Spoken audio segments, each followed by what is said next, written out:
ನನ್ನ ಮುದ್ದು ಸ್ನೇಹಿತರೆ, ನಮಸ್ಕಾರ ಎಲ್ರಿಗೂ. ನಾನು ನಿಮ್ಮ ಪ್ರೀತಿಯ ಸವಿತಾ ರವಿ. ಎಲ್ರಿಗೂ ಶುಭೋದಯ ಸ್ನೇಹಿತರೆ. ಇವತ್ತು ಬೆಳಗಿನ ವಿಡಿಯೋ ಆಗಿರೋದ್ರಿಂದ ಬೆಳಗ್ಗೆ ಶುಭೋದಯ ತಿಳಿಸ್ತಾ ಇದ್ದೀನಿ. ಸೂರ್ಯೋದಯ ತುಂಬಾನೇ ಚೆನ್ನಾಗಿ ಕಾಣಿಸ್ತಾ ಇತ್ತು ಸ್ನೇಹಿತರೆ.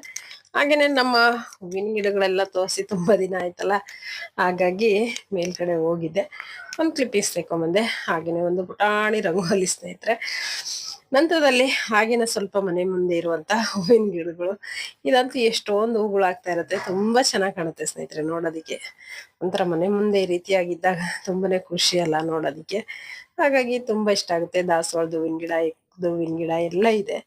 ತುಂಬಾ ಚೆನ್ನಾಗಿ ಕಾಣ್ತಾ ಇರುತ್ತೆ. ಆದ್ರೆ ತುಂಬಾ ಬಿಸಿಲಲ್ಲ, ಹಾಗಾಗಿ ನೋಡೋದಕ್ಕೆ ಒಂದ್ ಸ್ವಲ್ಪ ಇದು ಮಳೆಗಾಲದಿಂದಲೇ ತುಂಬಾ ಚೆನ್ನಾಗಿ ಕಾಣ್ತಾ ಇರುತ್ತೆ. ನಂತರ ಬಿಸಿ ನೀರು ಕುಡಿಯೋದಿಕ್ಕೆ ಮತ್ತೆ ಹಾಲನ್ನ ಕಾಯಿಸ್ತಾ ಇದ್ದೀನಿ ಸ್ನೇಹಿತರೆ.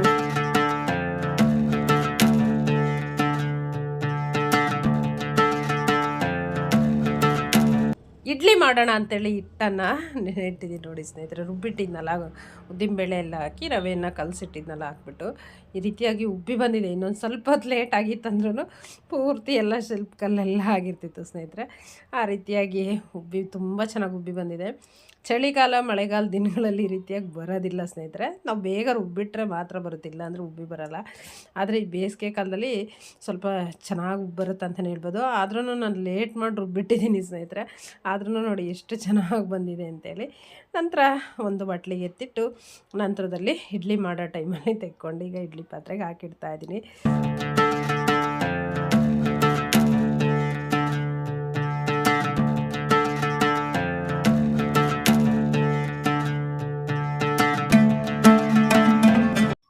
ಹಿಟ್ಟಿಗೆ ಸ್ನೇಹಿತರೆ ಸ್ವಲ್ಪ ಉಪ್ಪು ಹಾಗೆನೆ ಚಿಟಿಕೆ ಸೋಡಾ ಪುಡಿ ಎರಡನ್ನು ಸೇರಿಸಿ ಚೆನ್ನಾಗಿ ಮಿಶ್ರಣ ಮಾಡಿಕೊಂಡು ಈಗ ಇಡ್ಲಿ ಪ್ಲೇಟ್ಸ್ ಏನಿದೆಯಲ್ಲ ಅದಕ್ಕೆ ಹಾಕೊಳ್ತಿದ್ದೀನಿ. ಹಿಟ್ಟು ಬಂದ್ಬಿಟ್ಟು ಸ್ವಲ್ಪ ಗಟ್ಟಿನೇ ಅನ್ನಿಸ್ತಾ ಇದೆ ನೋಡಿ. ಬೇಕಂದ್ರೆ ಸ್ವಲ್ಪ ನೀರನ್ನ ಸೇರಿಸ್ಕೊಂಡು ಹಾಕೊಳ್ಬೋದು ಸ್ನೇಹಿತರೆ. ಹಾಗೇನೆ ತುಂಬಾ ಚೆನ್ನಾಗಿ ಬರುತ್ತೆ ಅಂತಾನೆ ಹೇಳ್ಬೋದು. ಇಡ್ಲಿ ಹಿಟ್ಟಿಗೆ ಯಾವಾಗಲೂ ನಾನು ಮನೇಲಿ ಮಾಡುವಂಥದ್ದು ಸ್ನೇಹಿತರೆ ರವೆಯಿಂದನೇ ಮಾಡುವಂಥದ್ದು. ಸ್ವಲ್ಪ ಅಕ್ಕಿ ಎಲ್ಲ ರುಬ್ಬಿ ಮಾಡುವಂಥದ್ದು ಕಡಿಮೆ ಅಂತಾನೆ ಹೇಳ್ಬೋದು. ನಮ್ಮನೇಲಿ ನಮ್ಮ ಯಜಮಾನ್ರಿಗೆ ಆ ರೀತಿ ಮಾಡಿದಾಗ ಸ್ವಲ್ಪ ಅಷ್ಟು ಇಷ್ಟ ಆಗೋದಿಲ್ಲ. ಹಾಗಾಗಿ ಯಾವಾಗಲೂ ಅವ್ರ ರುಚಿಗೆ ರವೆ ಇಡ್ಲಿ ಹೇಳ್ತಾ ಇರ್ತಾರೆ. ಹಾಗಾಗಿ ಇದೇ ರೀತಿ ಮಾಡುವಂಥದ್ದು.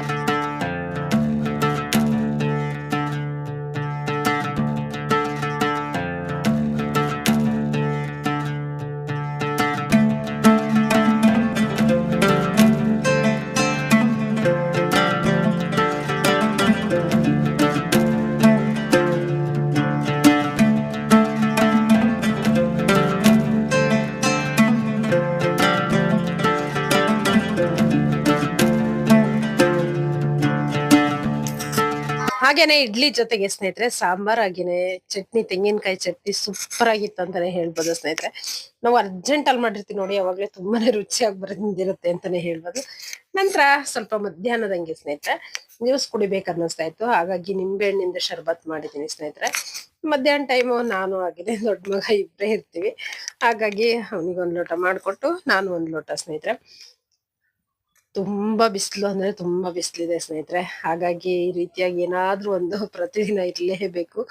ಅದ್ರಲ್ಲೂ ಮಜ್ಜಿಗೆ ಅಂತೂ ತುಂಬಾನೇ ಒಳ್ಳೇದು. ನೀರ್ ಮಜ್ಜಿಗೆ ಸ್ವಲ್ಪ ಎಲ್ಲ ಈರುಳ್ಳಿ, ಹಸಿಮೆಣಸಿನಕಾಯಿ, ಕೊತ್ತಂಬರಿ ಸೊಪ್ಪು, ಜೀರಿಗೆ, ಶುಂಠಿ ಎಲ್ಲ ಹಾಕಿ ಮಾಡೋದಂತೂ ತುಂಬಾ ಚೆನ್ನಾಗಿರುತ್ತೆ. ಅದ್ರ ಜೊತೆಗೆ ಇದು ಒಂದೊಂದ್ ದಿನ ಇರುತ್ತೆ ಸ್ನೇಹಿತರೆ. ನಂತರ ಇಲ್ಲಿ ಹಬ್ಬ ನಾಳೆ ಅನ್ನೋ ದಿನದಲ್ಲಿ ಸ್ನೇಹಿತರೆ, ಶಿವರಾತ್ರಿ ಹಬ್ಬ ನಾಳೆ ಅನ್ನೋ ದಿನದಲ್ಲಿ ಕಾಯಿ ಬಂತು ಸ್ನೇಹಿತರೆ. ಊರಿಂದ ಅಣ್ಣ ಕಾಯಿ ಕಳ್ಸಿದ್ರು. ಈ ರೀತಿ ಇವಾಗ ಬಂದ್ಬಿಟ್ಟು ಸ್ನೇಹಿತರೆ ವೀರಲ್ಲೇ ಕಳ್ಸುವಂಥದ್ದು.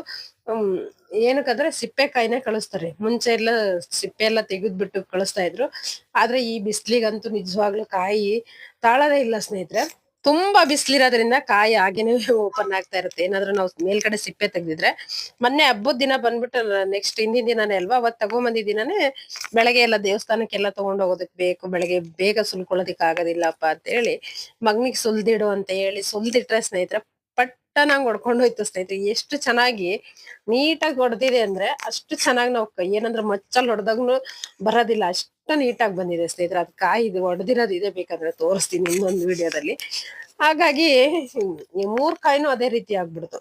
ಹಾಗಾಗಿ ಇವಾಗ ಏನ್ ಮಾಡ್ತೀವಿ, ಯಾವಾಗ ಉಪಯೋಗಿಸ್ಕೊಳ್ತೀವೋ ಆ ಟೈಮಿಗೆ ಅಷ್ಟೇ ಸುಲ್ಕೊಳ್ತೀವಿ. ನಂತರದಲ್ಲಿ ನಮ್ಮನೆ ಇಲ್ಲಿ ಅಕ್ಕಪಕ್ಕದಲ್ಲಿ ಕೇಳ್ತಾ ಇರ್ತಾರೆ ಪ್ರತಿದಿನ ಅಂದ್ರೆ 2 ದಿನಕ್ಕೆ ಒಂದ್ಸಲ ಆದ್ರೂನು ಒಂದ್ ಕಾಯಿ ಸುಲ್ಕೊಳ್ತಾ ಇರ್ತೀವಲ್ವಾ. ಕೇಳ್ತಾ ಇರ್ತಾರೆ. ನೆನ್ನೆ ಒಬ್ರು ಕೇಳ್ತಾ ಇದ್ರು, "ಏನ್ರಿ ದಿನ ಅಷ್ಟೊಂದ್ ತೆಂಗಿನಕಾಯಿ ಹೊಡಿತೀರಲ್ಲ, ಏನ್ ಮಾಡ್ತೀರಾ?" ಅಂತ ಹೇಳಿ. ಅದಕ್ಕೆ ನಾನು ಹೇಳ್ತಾ ಇದ್ದೆ, ನಮ್ಮನೇಲಿ ಬಸ್ಸಾರು ಮುದ್ದೆ ಮಾಡ್ತೀವಿ, ಬನ್ನಿ ಊಟಕ್ಕೆ, ನಮ್ಮನೆಗ್ ಊಟಕ್ಕೆ ಬಂದ್ರೆ ನಿಮ್ಗೆ ಏನ್ ಮಾಡ್ತೀವಿ ಅನ್ನೋದು ಗೊತ್ತಾಗುತ್ತೆ ಅಂತ ಹೇಳ್ತಾ ಇದ್ದೆ.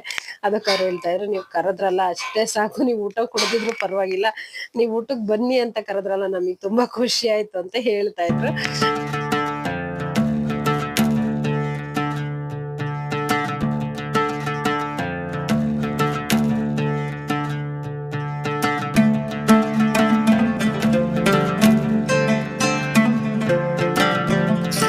ನಂತರ ಸ್ವಲ್ಪ ಕೆಲ್ಸಗಳನ್ನೆಲ್ಲ ಮುಗಿಸಿ ಸ್ನೇಹಿತರೆ, ನಂತರದಲ್ಲಿ ಸ್ವಲ್ಪ ಬಿಡುವಿನ ಸಮಯದಲ್ಲಿ ಈ ರೀತಿಯಾಗಿ ಕೆಲ್ಸಗಳನ್ನ ಮಾಡ್ತಾ ಇರ್ತೀನಿ ಸ್ನೇಹಿತರೆ.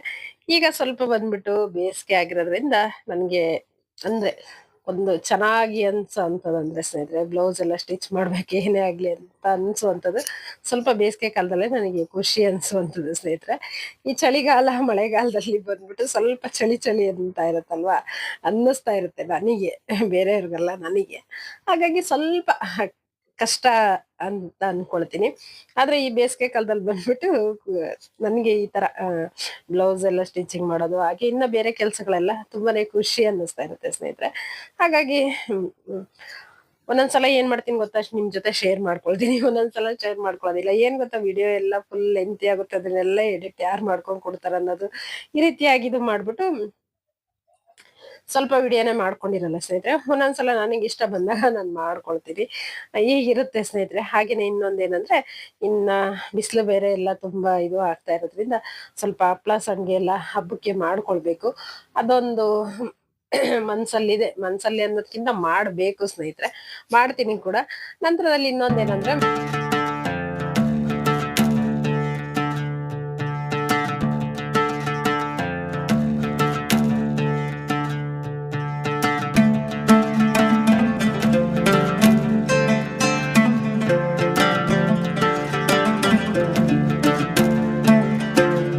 ಈಗೇನಿದ್ರು ಸ್ನೇಹಿತರೆ, ಬಿಸಿಲುಗಾಲ ಪ್ರಾರಂಭ ಆಗಿರೋದ್ರಿಂದ ಎಲ್ಲಿ ನೋಡಿದ್ರು ಸ್ನೇಹಿತರೆ ಇನ್ ಹಪ್ಳ ಸಂಡ್ಗೆದೆ ಕಾರ್ಬಾರ್ ಅಂತಾನೆ ಹೇಳ್ಬೋದು.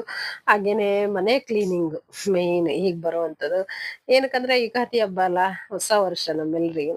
ಹಾಗಾಗಿ ಯುಗಾದಿ ಹಬ್ಬಕ್ಕೆ ಎಲ್ಲಾ ಊರ್ ಕಡೆ ಬಂದ್ಬಿಟ್ಟು ಎಲ್ಲ ಸುಣ್ಣ ಬಣ್ಣ ಈ ರೀತಿಯಾಗಿ ಮಾಡ್ತಾ ಇರ್ತಾರೆ. ಅದು ತುಂಬಾ ಚಂದ ಅನ್ಸುತ್ತೆ ಸ್ನೇಹಿತರೆ. ಆ ರೀತಿಯಾಗಿ ಎಲ್ಲಾದರೂ ಕ್ಲೀನ್ ಆಗಿ ಒಂದ್ ಕಡೆಯಿಂದ ಎಷ್ಟು ಚಂದ ಕ್ಲೀನ್ ಆಗುತ್ತೆ. ಮನೆ ಅಂತೂ ಹಾಗೇನೆ ಪಳ ಪಳ ಅಂತ ಹೊಳಿತಾ ಇರುತ್ತೆ, ಹೊಸ ಮನೆ ತರ. ತುಂಬಾನೇ ಖುಷಿ ಕೊಡುತ್ತಂತಾನೆ ಹೇಳ್ಬೋದು. ನಮಗೆ ಅಷ್ಟೆಲ್ಲ ಏನಿಲ್ಲ ಸ್ನೇಹಿತರೆ. ಎಲ್ಲ ಏನಿರುವಂತದ್ದು ಆ ಸಾಮಾನುಗಳೆಲ್ಲ ತೆಗ್ದು ಕೆಳಗಡೆ ಇಟ್ಟು, ನಂತರದಲ್ಲಿ ಧೂಳನ್ನ ತೆಗ್ದು ಮೇಲಿಡುವಂಥದ್ದು. ತೊಳೆಯುವಂತ ಪಾತ್ರೆ ಸಾಮಾನುಗಳು ಏನಿರುತ್ತಲ್ಲ ಅವನ್ನೆಲ್ಲ ತೊಳೆಯುವಂಥದ್ದು ಸ್ನೇಹಿತರೆ. ತೊಳೆದು ತಿಕ್ಕಿ ಬೆಳಗ್ಗೆ ಎತ್ತಿಡುವಂಥದ್ದು ಈ ರೀತಿಯಾಗಿ ಇರುತ್ತೆ ಸ್ನೇಹಿತರೆ. ಅದ್ರ ಜೊತೆಗೆ ಹಪ್ಳ ಸಂಡ್ಗೆದಂತ ಕಾರ್ಬಾರ್ ಅಂತ ಹೇಳಿದ್ನಲ್ವಾ, ಈಗ ಸಮಯ ಬಿಸಿಲುಗಾಲ ಅಲ್ಲ, ತುಂಬಾನೇ ಒಳ್ಳೇದಲ್ಲ. ಹಾಗಾಗಿ ಬಿಸಿಲಿಗೆ ಎಲ್ರು ಮಾಡ್ಕೊಳ್ತಾರೆ. ಹಾಗೇನೆ ನಿಮ್ಮ ಪ್ಲಾನಿಂಗ್ಗಳು ಏನಿದೆ, ನೀವು ಎಲ್ಲ ಏನೇನು ಹಪ್ಳ ಸಂಡ್ಗೆ ಎಲ್ಲ ಮಾಡಿದ್ರ, ಹೇಗೆ ಮನೆ ಕ್ಲೀನಿಂಗ್ ಎಲ್ಲ ತಿಳಿಸಿ ಸ್ನೇಹಿತರೆ. ಮನೆ ಕ್ಲೀನಿಂಗ್ ಅಂದ್ರೆ ಇನ್ನೊಂದು ವಾರನಾದ್ರೂ ಹೋಗ್ಬೇಕು ಸ್ನೇಹಿತರೆ.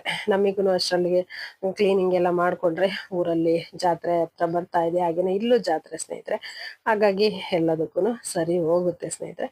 ಹಾಗಾಗಿ ಪ್ರಾರಂಭ ಮಾಡುವಂಥದ್ದು ಈಗ ಸದ್ಯಕ್ಕಿಲ್ಲ, ಇನ್ನೊಂದು ವಾರ ಹೋಗ್ಬೇಕು. ಒಂದು ವಾರ 10 ದಿನ ಕಳೆದಿದ ನಂತರದಲ್ಲಿ ಎಲ್ಲ ಕೆಲಸಗಳನ್ನ ಪ್ರಾರಂಭ ಮಾಡ್ಕೊಳ್ತೀನಿ.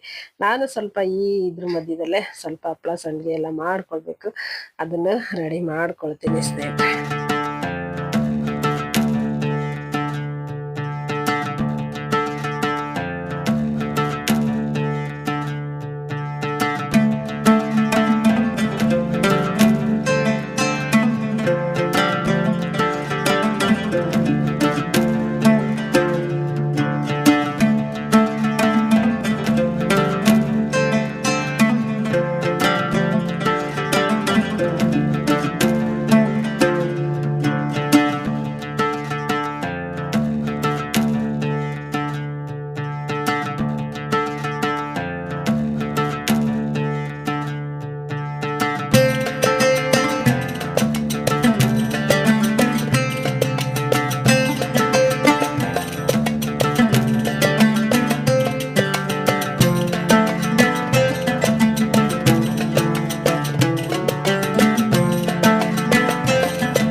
ಇಷ್ಟೇನೆ ಇವತ್ತಿನ ನನ್ನ ವಿಡಿಯೋ. ನಿಮ್ಗೇನಾದ್ರೂ ಒಂದ್ ಸ್ವಲ್ಪನಾದ್ರೂ ಇಷ್ಟ ಆಗಿತ್ತಂದ್ರೆ ತಪ್ಪದೆ ನಿಮ್ ಮುದ್ದಾದ ಒಂದು ಲೈಕ್ ಇರ್ಲಿ ಸ್ನೇಹಿತರೆ. ಮತ್ತೊಂದು ವಿಡಿಯೋದಲ್ಲಿ ಸಿಗುವ.